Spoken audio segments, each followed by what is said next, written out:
Allez, on démarre. Ce premier objectif, quel est-il? Eh bien, c'est de découvrir ou redécouvrir l'environnement .NET. Aujourd'hui, c'est un véritable fouillis. En tout cas, ça donne cette impression-là. Et donc, on ne sait pas s'y repérer quand on parle de .NET. .NET, c'est plein de mots. .NET, c'est plein de termes. Et .NET, ça peut être de l'ancien comme du présent ou comme du futur. Alors, dit comme ça, j'ai rien dit, hein. Le but, en fait, de cet objectif-là, ici, c'est de connaître .NET, savoir quel est ce framework, comment il se place dans l'environnement Windows, Mac, Linux. Et pour ça, je vais vous proposer une ligne du temps, et je l'utiliserai même dans le prochain objectif. Alors, c'est parti.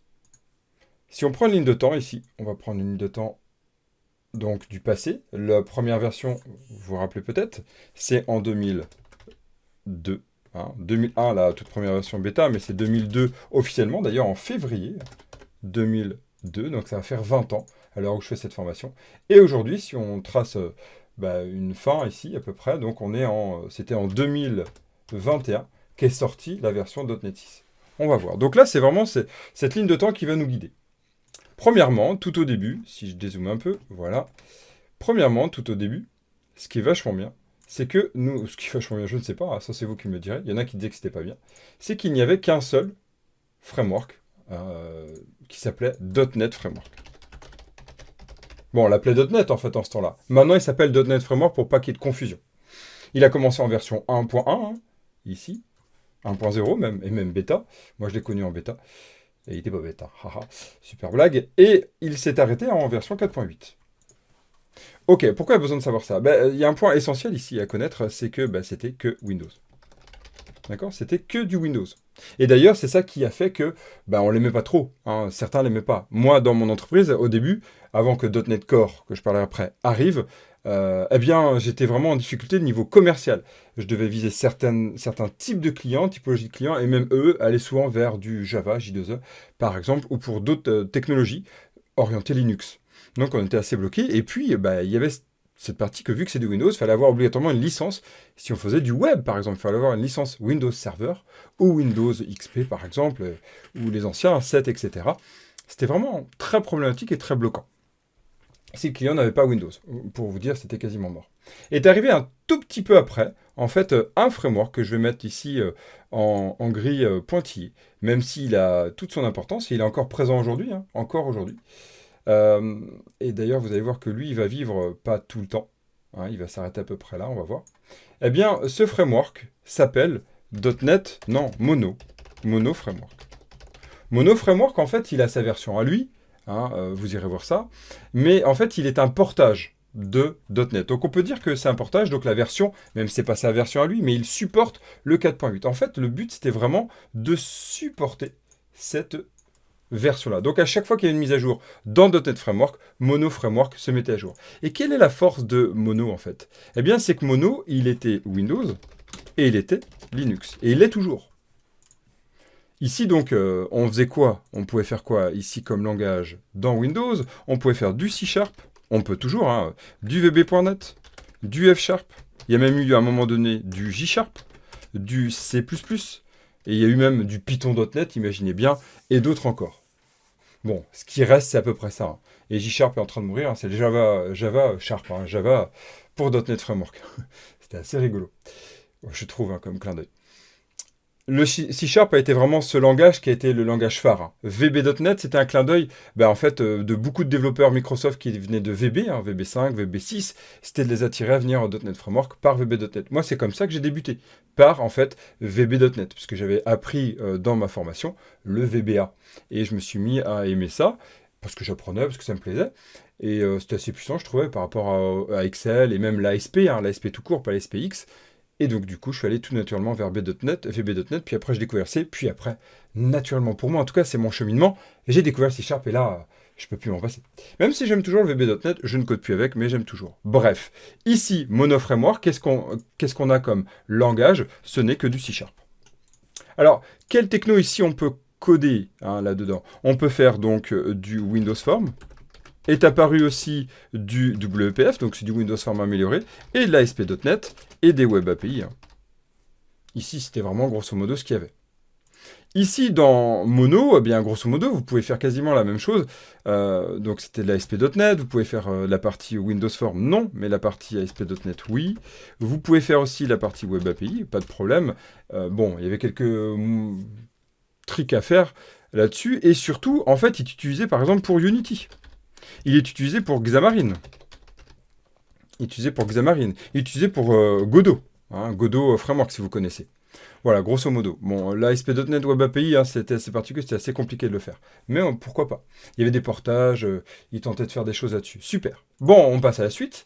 Embraille, un nouveau framework qui est arrivé il y a quelques temps maintenant. On va aller voir cette version-là. Je ne vais pas le remettre en pointilleux jusqu'à, pas aujourd'hui, mais pas loin. Eh bien, en fait, c'est...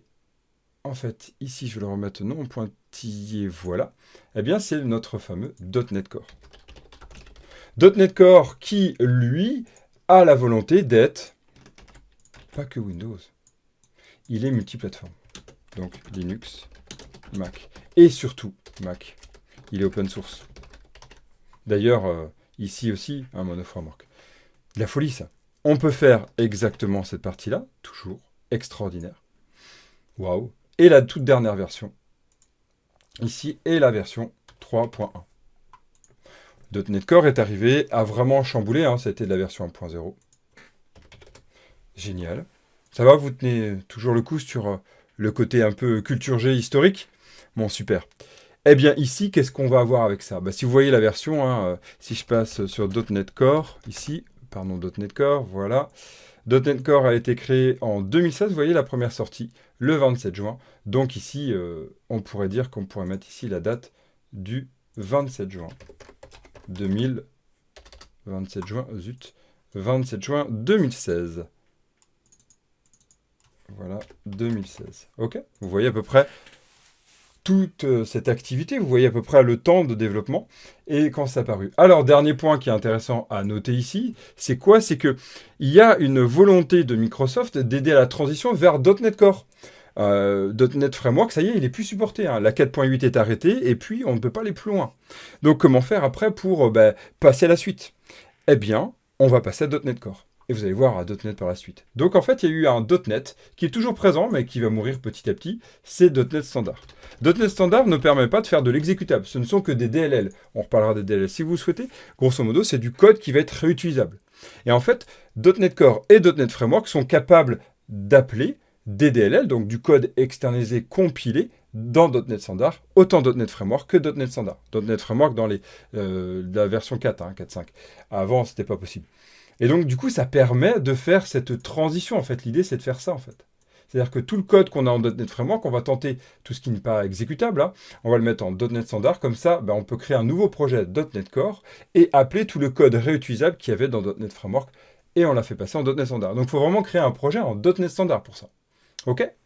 Donc là, on a la version 2.1. Ici. Et lui, il est multiplateforme, etc. aussi, pareil. Là, voilà, on est là. OK? Voilà ce qui a servi de transition. Donc en fait, niveau date, ça donne plutôt ça. Et là, c'est pour faire le pont logiciel entre les deux que vous voyez ça. OK? Bon! Et puis, on avance. On est rendu à la toute dernière version. La version que je vais mettre ici en Bordeaux, qui est celle d'aujourd'hui, qui s'appelle .NET. Voilà, pour tout simplifier. En fait, avant, ça s'appelait .NET. Après, il y a eu .NET Core pour vraiment faire la différence. Souvent, vous allez retrouver sur Internet .NET Core. Quand vous allez faire vos recherches, vous allez faire du .NET Core. Et en fait, beaucoup de code qui a été fait en .NET Core, vous pouvez l'utiliser en .NET 5, en .NET 6. Il y a des changements assez majeurs sur certaines parties, mais en fait, 90% du code est le même.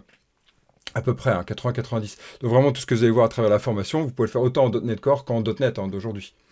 Et en fait, ici, il y a deux scissions. C'est qu'on est passé de la version 5, deux scissions, à la version aujourd'hui, à l'heure où je vous parle, la version 6, qui est sortie donc en novembre dernier, le 8 novembre.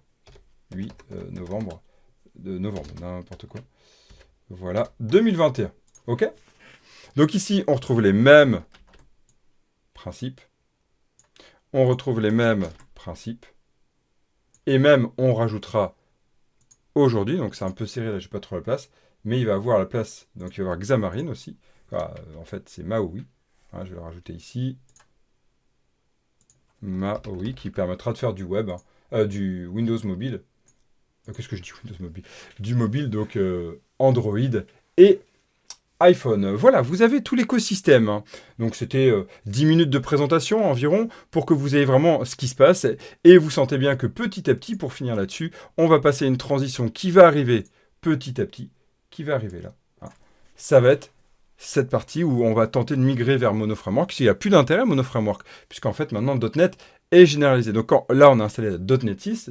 .NET 6 est aujourd'hui .NET. On va l'appeler .NET. Et maintenant, ça va se mettre à jour comme ça tous les ans, dans cette volonté, cette dynamique de création. Alors, niveau langage, on se retrouve, pardon, ça je ne l'ai pas fait. Je vous le mets là, pardon, pourquoi? Parce que je veux quand même que ce soit clair ici. On va enlever le J#, hein, mais grosso modo, on a ça.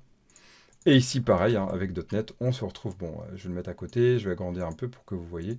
C'est que je voulais amener la notion de temporalité. Voilà. On va se retrouver avec cette notion-là.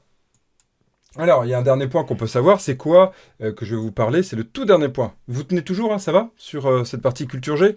Bon, souvent, c'est pas la partie la plus passionnante. Moi, perso, je trouve que c'est intéressant de savoir tout ce qui se passe.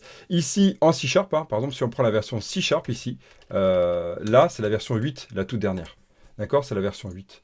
Ici, là, si on reprend la version, là, on montait jusqu'à la version 8 aussi.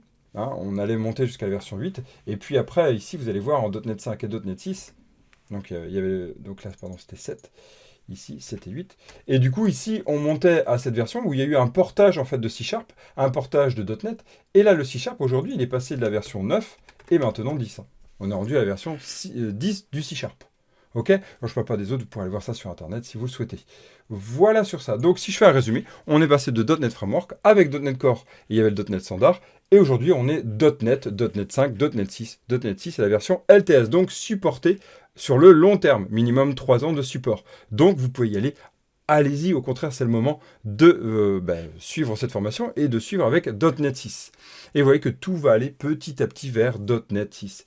Dans vos futurs métiers, vous rencontrerez sans doute cette partie-là, si ce n'est peut-être pas déjà le cas, hein, de .NET Framework encore présent. C'est normal, hein, il y a un historique de 20 ans quand même. Hein. Donc on est vraiment sur un framework qui est assez âgé, mais qui s'est renouvelé. Et ça, c'est juste ça qui est magnifique. Et la force de .NET Core et .NET, pour finir, c'est aussi cette puissance de cette performance, en fait. Ils ont travaillé à une énorme performance. Hein, si je devais faire, il y a vraiment un système comme ça. On devrait faire un goulot d'étranglement comme ça. Donc plus ça va, plus c'est performant. Hein, ça fait vraiment une histoire comme ça. Là, ici, on est vraiment sur l'ultra performant, ici. Donc, il y a toujours cette ligne directrice pour aller vers là. Top! Voilà, c'est fini sur cette partie-là. Maintenant, on va passer à du temps un peu plus court. Je vais vous faire une présentation d'ASP.NET, un peu de ce principe-là. Vous gardez bien le schéma en tête. Et moi, je vais passer en dessous à vous parler d'ASP.NET. On est parti. À tout de suite pour le prochain objectif.